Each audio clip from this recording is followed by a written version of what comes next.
Hello, Aishwarya ma'am. Hello, Hello, good evening. How are you? I'm doing good. Thank you. How are you? I'm doing good too. Thank you so much and welcome to our platform. Welcome to Edgeness. Thank you so much. It's my pleasure to be here. Yeah. We are so grateful that we could connect and you are here on our platform. Yeah, I would like to introduce our guest for the evening today, and she is Aishwarya Srinivas. And she is one of the foremost young icons of South Indian classical music. She's into Carnatic music.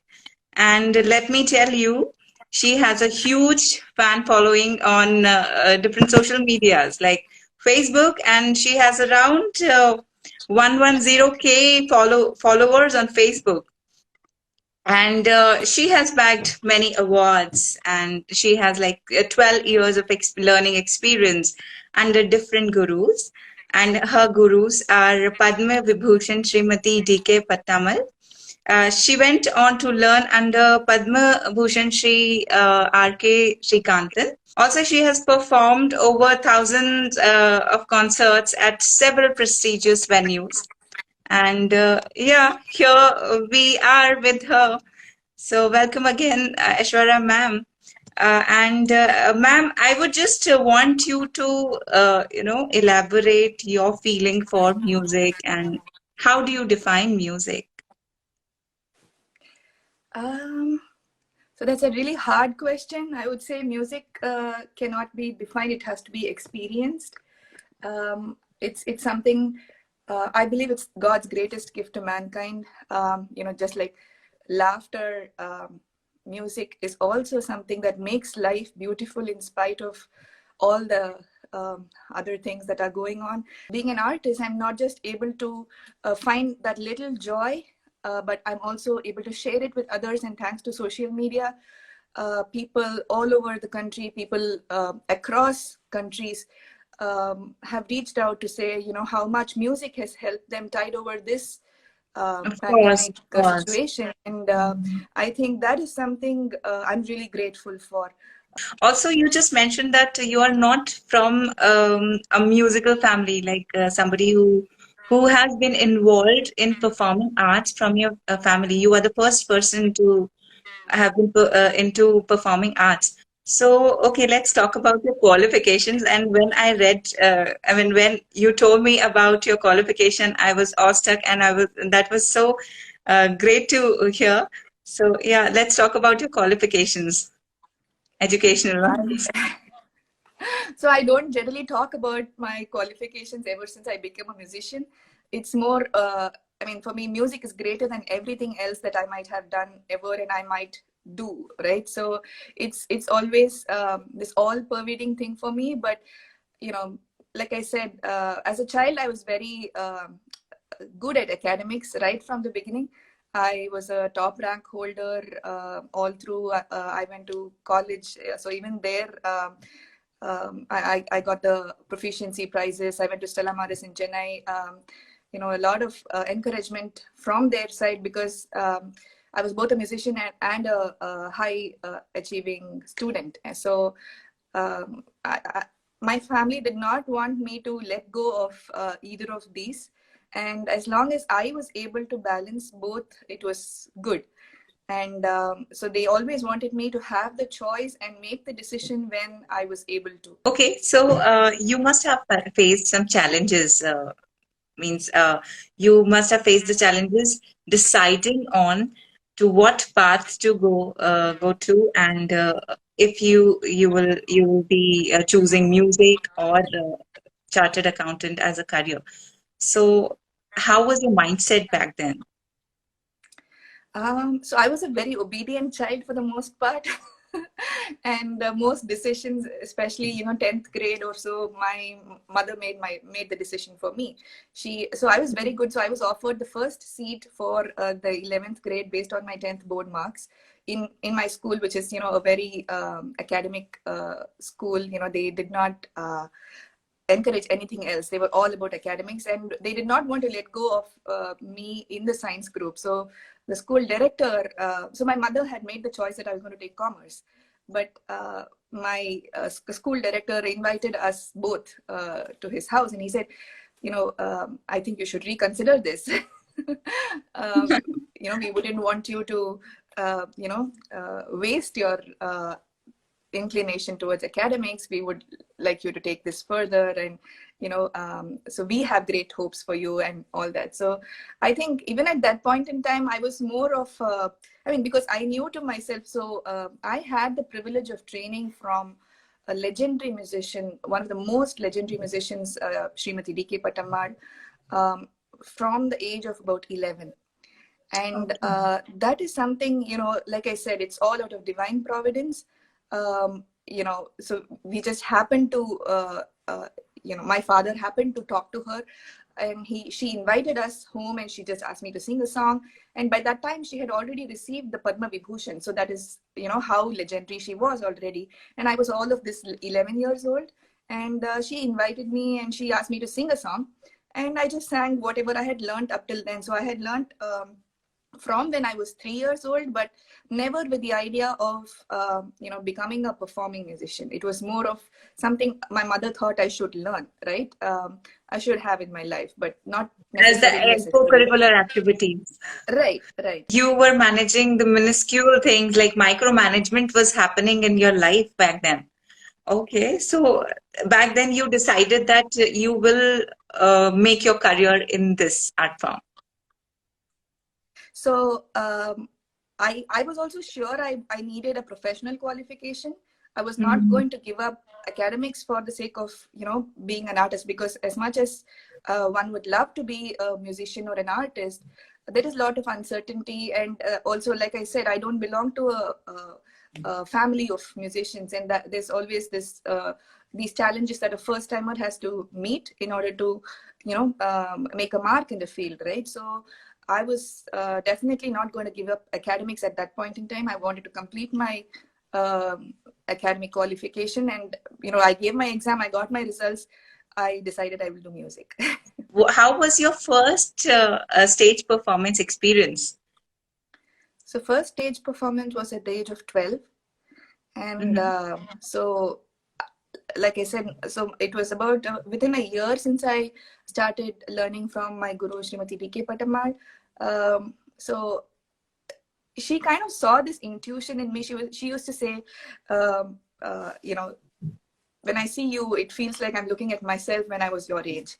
And, she saw more than what I saw in me at that point in time, because I had never sung to accompaniment before. I had not, and I was all of 12, right? So at that point in time, she invited a lot of her associates, her, a lot of music connoisseurs, some of the biggest names in the Carnatic music field. And she made down the list of items that I would be performing at the concert. You ever had the failed attempts while performing, Failed attempts or of what? failed Of course, attempts I mean, while like, teaching?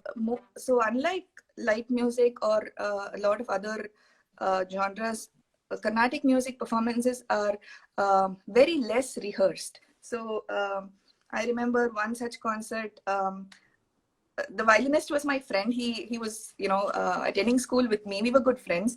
And on stage, while we were performing, his the strings of his violin basically unbounded. They have to be at a particular tension in order to play, right? So the peg turned and it unwounded, and that was the time when he was supposed to respond to my swaram segment, right? So, and that was, I should say, these kind of situations. So there have been concerts, at that age when we would be singing, and in the middle of the song there would be a power cut, right? And so we used to sing at these little towns in and around Tamil Nadu. It was part of a state government sponsored program. Ma'am, so what would you suggest, or how would you guide the young generation, the ones who just entered any art form, be it any musical art form? So how would you guide them? I consider myself still very young. I have a lot of Yes, you learning are, of course. I'm looking forward to, because, like I said, I've been blessed with very great gurus. Even currently, I'm being guided by Vidwan Shri R.K. Sri Ram Kumar, who's a colossus, and there is always so much to learn from him, even in respect of the songs that I've already learned many years ago. When I listen to it another time, there's so much freshness and so many nuances that strike you, that come about only when you approach it with that frame of mind. I think that is very important for an artist. You started with the stage shows at a very young age, and then coming to the social media. So, did you face any challenges there when you just entered the world of social media like Facebook? Now you have so many followers on Facebook. So, what all challenges did you face there? um, I would say with social media, there's just this one thing uh, about not getting too involved with the social media. It's Mhm. always, I feel, as an artist, to keep your sanity and to keep your mind space peaceful is very important. Also, I got to know that you just participated in this BBC Sounds radio show.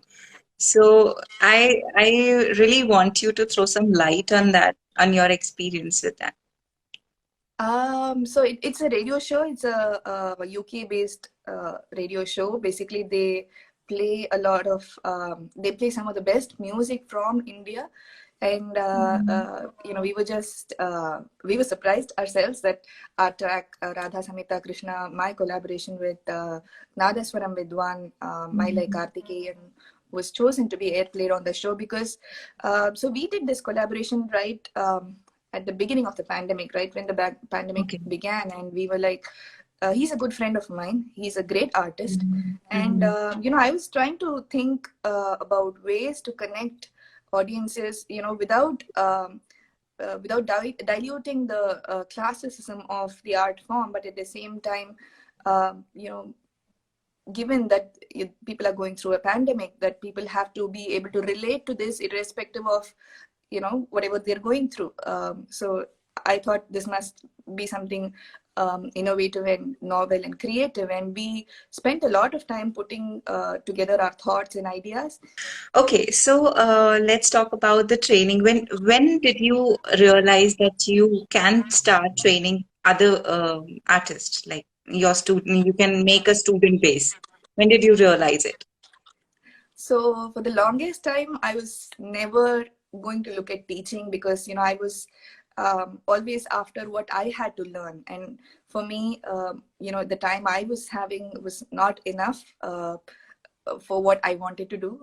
So I was never going to look at teaching, but over the couple of years, there have been a lot of requests from students, and I suddenly realized, that's also one of the uh, ways of giving back in some sense, because um, especially with the pandemic and stuff like that, I think people a lot more people need to have access to music. Since we are collaborating, so what will be your words for edginess, and how I will think the it's a wonderful collaboration? thing. How do you see the Again, like I collaboration? said, with social media, with all the technology that we have now, I think it's kind of our duty. We would be failing in our duty if we don't use these advantages we have today to take music and the classical arts to a lot more people than who currently have access to it. Because I believe it's all about exposure. Once someone comes in exposure into exposure of the classical arts, uh, the arts are so rich that they would pull the audiences into it. They would, bring people to appreciating it. So we don't have to do much once, we just have to expose people to the art form. And I would say there is Yes. huge interest, and among people of all ages, really small kids, uh, professional performers who want to learn more, and even senior people who have been into other professions, but at this time want to engage more in Carnatic music. So there are all kinds of people who are greatly interested, and it is a very good thing that Edgenus is putting together workshops like these. Yeah, and I'm very happy to be collaborating with you on this, and I'm really looking forward to the workshop. Oh, thank you so much, ma'am. Even we are looking forward for the workshops in the coming days.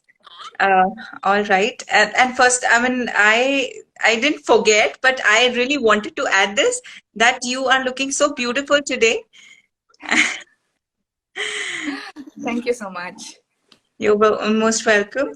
And yes, as you said, that we are the people, like we, the younger generation, are the ones who can take this legacy forward and keep the Indian culture rich. Yeah. Okay. It was so good having a conversation with you, ma'am. And we are really looking forward for the coming days when we'll hold your workshop.